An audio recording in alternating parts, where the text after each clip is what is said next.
Ελάτε μαζί μου σε μια απίθανη εξερεύνηση. Σήμερα θα μπούμε κρυφά μέσα στις ψηφιακές μας συσκευές για να ανακαλύψουμε μια ολόκληρη μυστική ιστορία που συμβαίνει εκεί μέσα. Ας ξεκινήσουμε με μια ερώτηση.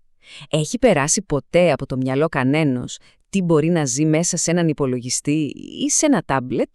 Λοιπόν, ετοιμαστείτε για μια τεράστια έκπληξη. Η ιστορία μας λοιπόν ξεκινά βαθιά μέσα σε έναν υπολογιστή. Εκεί ζει ένα μικροσκοπικό αλλά απίστευτα σημαντικό πλασματάκι, το bit. Νάτος λοιπόν ο ήρωάς μας, το bit. Είναι τόσο δαμικρούλης που ξέρει να λέει μόνο 2 λεξούλες, 0 ή 1. Αλλά μην το υποτιμάτε, η δύναμή του είναι τεράστια. Κοιτάξτε πόσο απλό είναι. Η γλώσσα του bit είναι σαν ένας διακόπτης για το φως. Το 0 σημαίνει κλειστό, όχι, σκοτάδι. Και το 1, αυτό σημαίνει ανοιχτό. Ναι, φως. Πιο απλό δεν γίνεται, σωστά? Όμως, ένα bit από μόνο του ένιωσε πολύ μοναξιά. Δεν μπορούσε να φτιάξει ούτε παιχνίδια, ούτε εικόνες, τίποτα. Ήταν ξεκάθαρο, χρειαζόταν φίλους. Γι' αυτό αποφάσισε να ζητήσει βοήθεια. Και τώρα πάμε να δούμε τι γίνεται όταν τα μικρά bits συνεργάζονται. Πώς γίνονται δηλαδή μια σούπερ δυνατή ομάδα. Κοιτάξτε τώρα τι συμβαίνει. Φανταστείτε, 8 μικρά bits μαζεύονται όλα μαζί. Ενώνουν τις δυνάμεις τους, φτιάχνουν μια ολοκαίνουργια ομάδα και γίνονται κάτι πολύ πιο δυνατό. Ένα πανίσχυρο byte. Και ξέρετε κάτι? Αυτό το byte είναι τόσο δυνατό που μπορεί να κρατήσει ένα ολόκληρο γράμμα. Για παράδειγμα, το γράμμα α. Φυσικά, για να γράψουμε ολόκληρες λέξεις, χρειαζόμαστε πολλά bytes στη σειρά.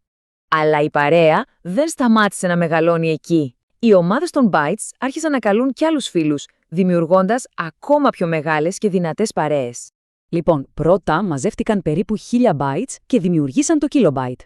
Αυτή η νέα μεγάλη ομάδα μπορεί να χωρέσει μια ολόκληρη παράγραφο από το αγαπημένο μας βιβλίο. Και μετά, τι έγινε? 1000 kilobytes ενώθηκαν και δημιουργήσαν το megabyte. Μια ομάδα τόσο μεγάλη που μπορεί να χωρέσει μια ολόκληρη πολύχρωμη φωτογραφία από το κινητό μας. Η παρέα όμως συνέχισε να μεγαλώνει κι άλλο. Ετοιμαστείτε τώρα να γνωρίσετε τους αληθινούς γίγαντες του ψηφιακού κόσμου. Φανταστείτε, 1000 megabytes ενώθηκαν και δημιουργήσαν έναν γίγαντα που τον λένε gigabyte. Είναι τόσο δυνατός που μπορεί να χωρέσει ολόκληρο το αγαπημένο μας βιντεοπαιχνίδι. Και ο μεγαλύτερος γίγαντας από όλους, αυτός είναι το terabyte. Είναι φτιαγμένος από 1000 ολόκληρα gigabytes και μπορεί να αποθηκεύσει σχεδόν τα πάντα. Όλες τις φωτογραφίες, τα βίντεο και τις εργασίες που έχουμε σε έναν υπολογιστή. Ωραία. Ας τα βάλουμε όλα σε μια σειρά για να τα δούμε καθαρά. Εδώ φαίνεται όλη η διαδρομή. Από το ένα και μοναδικό, το μικρούλι bit, μέχρι τον απόλυτο γίγαντα, το terabyte. Τώρα λοιπόν ας δούμε πώς όλοι αυτοί οι φίλοι, από τον πιο μικρό μέχρι τον πιο μεγάλο, χτίζουν όλο αυτόν τον ψηφιακό κόσμο που ξέρουμε και αγαπάμε. Δεν πρέπει να το ξεχνάμε ποτέ αυτό. Όλα ξεκίνησαν από τον μικρό μας φίλο, το bit. Από το απλό 0 και το 1. Είναι σαν τα μικρά τουβλάκια που όταν μπουν στη σειρά χτίζουν έναν ολόκληρο, τεράστιο ψηφιακό κόσμο. Σκεφτείτε το! Κάθε παιχνίδι που παίζουμε, κάθε φωτογραφία που βγάζουμε, κάθε μήνυμα που στέλνουμε, όλα είναι φτιαγμένα από εκατομμύρια μικροσκοπικά bits που απλά λένε συνέχεια ναι ή όχι, ανοιχτό ή κλειστό.